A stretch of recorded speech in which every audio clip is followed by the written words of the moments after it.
I arrived at Pat and Penny's house in Salem, New Hampshire. Tomorrow, we will go on our motorcycle journey to Sturgis, South Dakota. The distance from Salem, New Hampshire to Sturgis, South Dakota is approximately 1,600 miles, about 2,575 kilometers by road. I could feel how excited they were when I saw them packing for the adventure.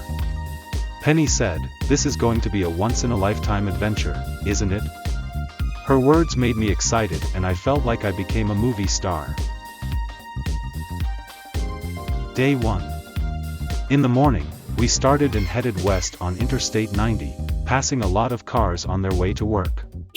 "Turn around the car," Pat said to me, which made me feel like I was truly experiencing America.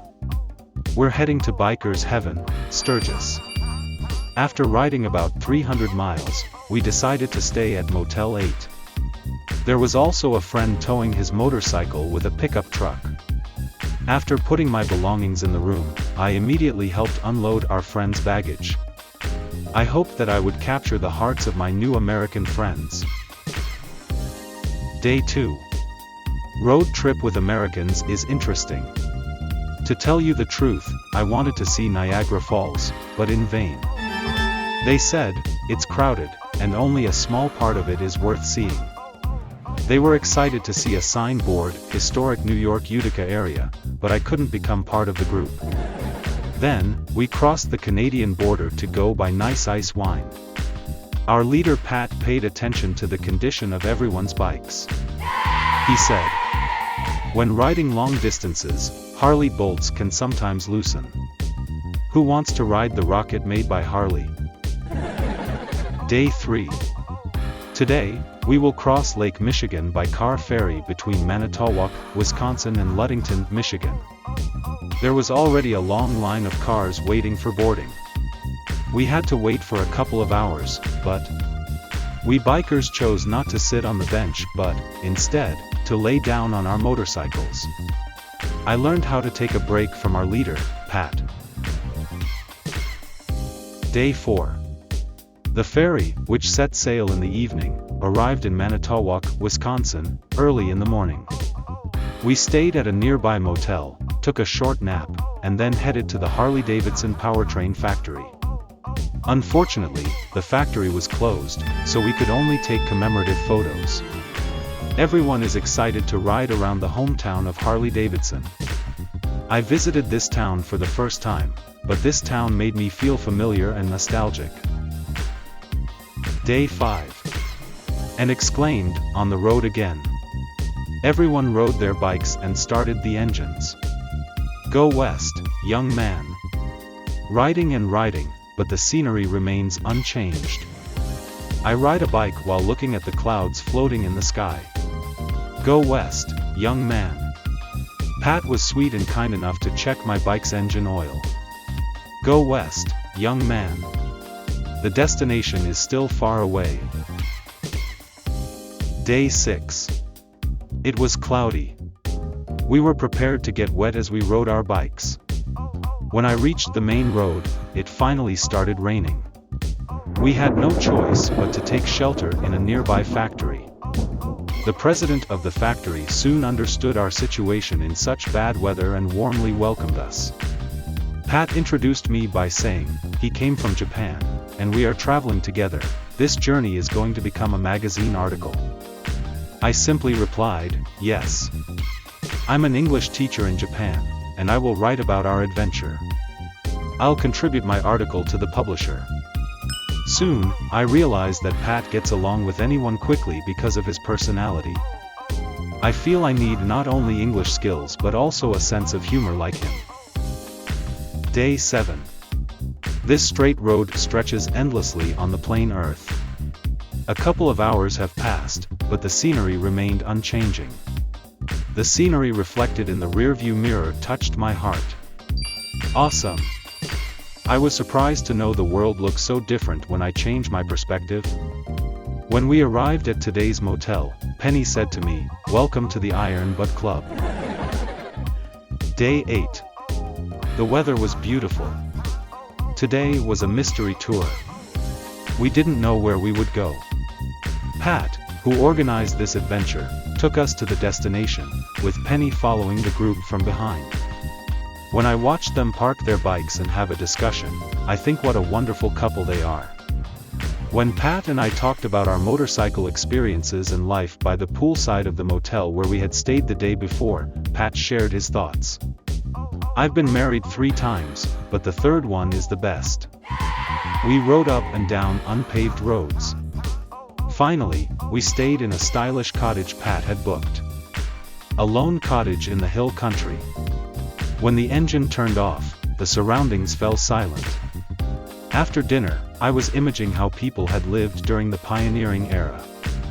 But, ladies were crazy about watching the TV show, Sex and the City. We spent a relaxing time at Missouri River Lodge. We have been riding for about 500 kilometers a day until now. We observed a herd of cows and visited Knife River Indian Village, listening to what a park ranger said. I enjoyed the flow of time, synchronizing my feelings with the lifestyle of native people." Pat said, Saturday night again. Day 9. We had a good night's rest, and smiles returned to everyone's faces. There are moments when riding a motorcycle is exciting and enjoyable. It's fun when we enter a big curve with a sense of unity among group bikers. The silhouettes of the riders appear against the sky. The elderly couple working in the field waved towards us as we ride by them. A moment that will stay with me forever. We took one of the most famous roads in the U.S., known as the Enchanted Highway, located in the state of North Dakota. There was a series of large metal sculptures along a highway, created by the artist Gary Greff.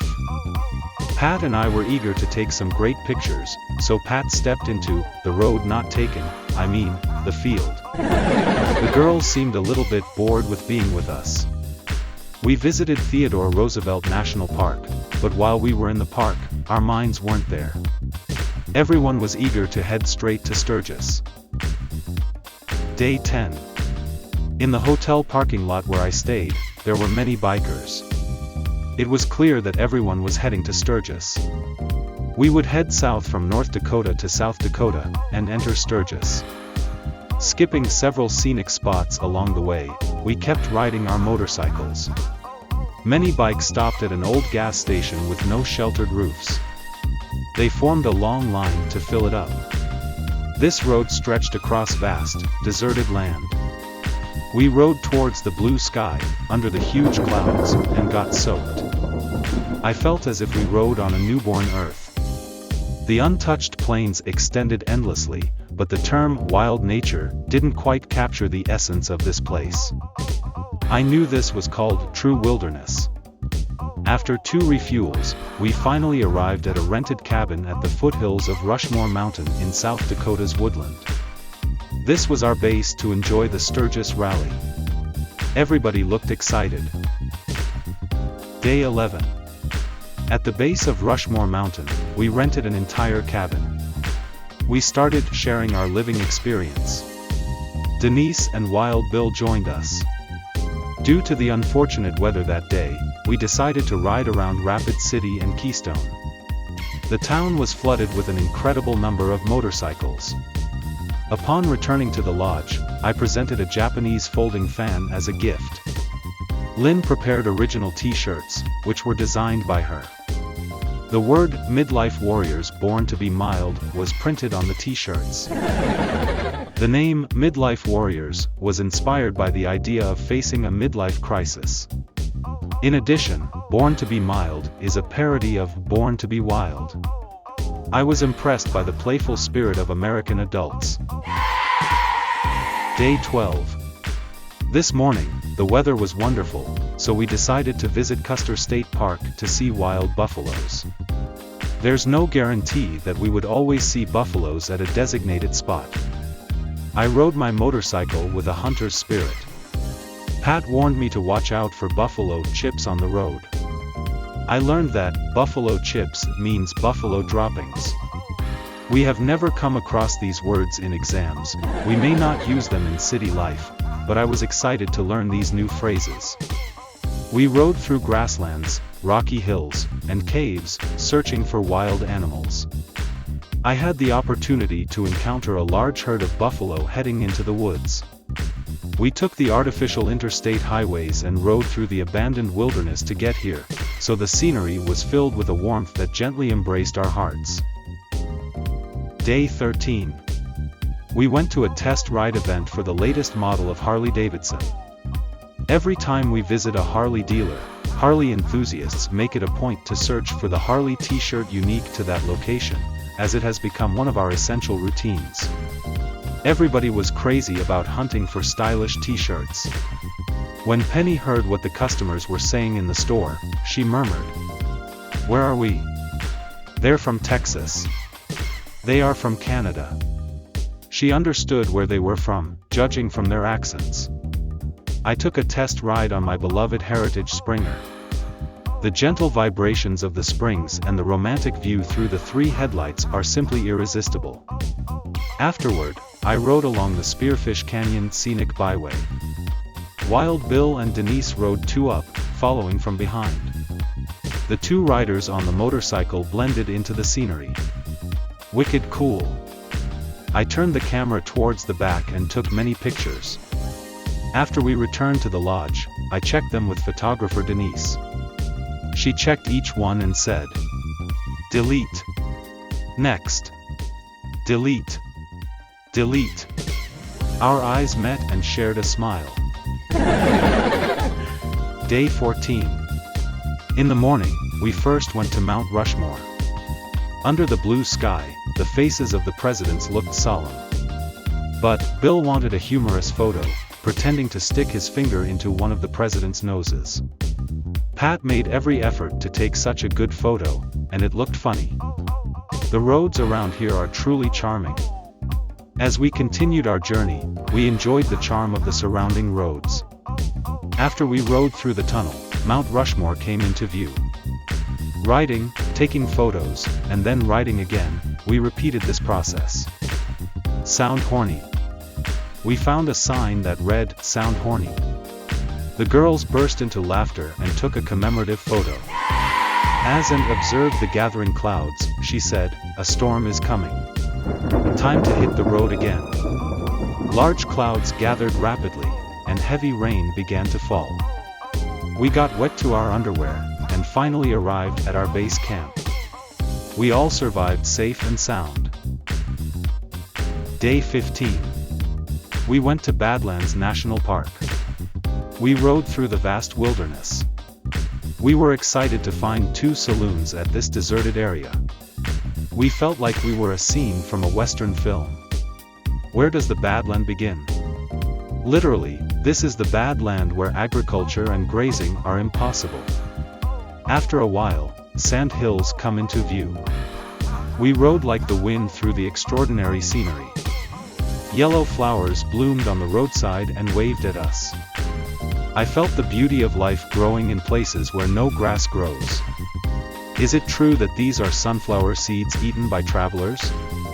I had a wonderful memory of the experience of exploring the Badlands and the beauty of the landscape. Day 16. We rode in the bed of a pickup truck to a local restaurant.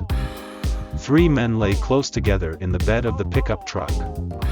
Inside the commuter train in Japan? No, the scene reminded me of the movie Stand By Me. The view from the rear window of the car made me feel like I had discovered something new, something different from the usual. Looking at the world from a different angle can change your view. And Lynn, Carol, and I extended our journey all the way to Wyoming. The Wyoming wilderness was a bright brown, and we noticed how the gentle wind ran through it. I was asked how my marriage with my wife was, so I answered, I told my wife to. They said, you said, told? They corrected my English, like this, I asked my wife to. I really appreciated their advice. I just didn't know the English usage, but I learned about how I should live with my wife. It was the secrets of married life. Day 17. We went houseback riding at Rushmore Mount Campground and enjoyed the last day there. I had to return a Harley which I had rented during Sturgis Rally. 157 mile. I enjoyed riding various types of roads. We ate out to try buffalo meat. I looked back on this past week, eating healthy lean meat. Pat and Penny are kind enough to lend me her bike from New Hampshire to Sturgis. Thanks to them, I had a once-in-lifetime adventure.